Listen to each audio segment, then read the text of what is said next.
বিসমিল্লাহির রহমানির রহিম।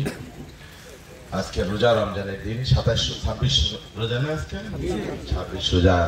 এই দিনে আমাদের সৌভাগ্য যে উপজেলার মসজিদের যারা ইমামের দায়িত্ব পালন করেন তাদের সামনে আমরা একটু কথা বলবার সুযোগ পাইলাম। আপনাদের কষ্ট দেওয়া হইলো, একটু কথা হইলো। আসলে এই রোজার দিনে আপনাদের মোস্তফা যেটা বলেছে, এইভাবে না হলে আমাদের দায়িত্ব, আমরা মনে করি সমাজের সবচাইতে সম্মানিত মানুষ হলো যারা মসজিদে ইমামতি করেন, যারা মুয়াজ্জিন। কিন্তু আসলে আমাদের এই সমাজে এই ইমামদের সম্মান আমরা দিতে পারি না, এটা সত্য কথা, দেওয়া হয় না। খালি এটা না, বিগত দিনে আলেম ওলামাদের সাথে যে ব্যবহার করা হয়েছে এটা একটা জালেমের চাইতে একটা ভয়ঙ্কর ব্যাপার হয়েছে। এটা কোনো রাজনীতির কারণে বলছি না, আমাদের এই সমাজে যুগ যুগ ধরে শত বছর সহস্র বছর আলেম ওলারা যেভাবে সমাজ সংসারের নেতৃত্ব দিয়েছেন, শৃঙ্খলা রেখেছেন, হ্যাঁ, ধর্মীয় মানে জ্ঞান বিতরণ করেছেন একটা সামাজিক সম্পর্ক রাখবার জন্য, কিন্তু সে আলেম ওলামা এত উপেক্ষিত। বাংলাদেশের সব পেশার মানুষদের সংগঠন আছে, সমিতি আছে, ধর্মঘট হয়, স্ট্রাইক হয়, কিন্তু বাংলাদেশের আলেম ওলামাদের কোনো সংগঠন থাকে না, হ্যাঁ, ইমামদের কোনো সংগঠন থাকে না, রাষ্ট্র তাদের কোনো দায়িত্ব নিতে পারে না। এটা দুঃখজনক।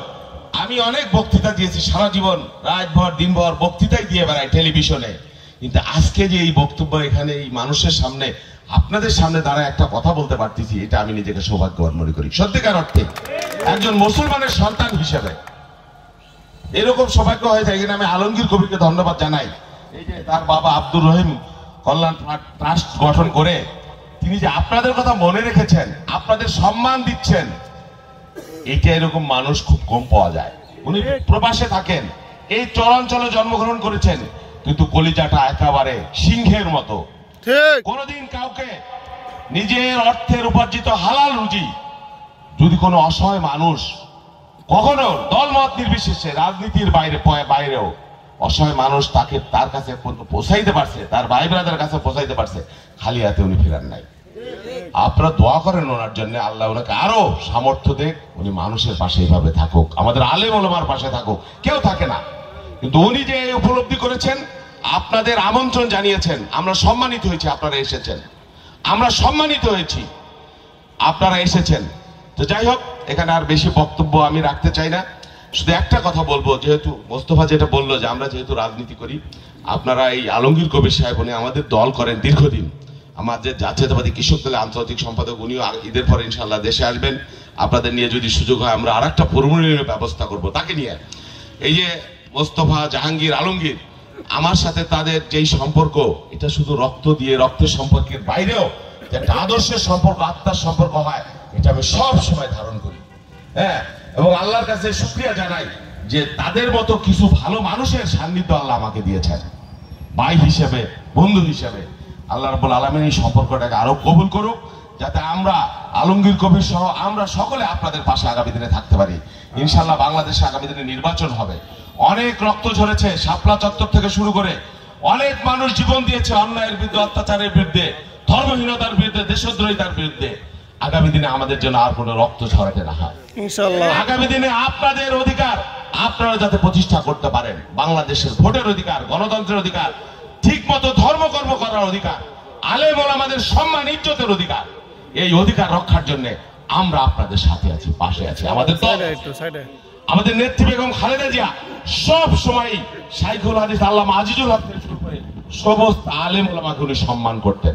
আমাদের ভারপ্রাপ্ত চেয়ারম্যান তারেক রহমান, তিনিও আমাদের প্রতিষ্ঠাতা শহীদ জিয়াউর রহমান বাংলাদেশের সংবিধানে বিসমিল্লাহির রহমানির রহিম সংযোজন করেছেন।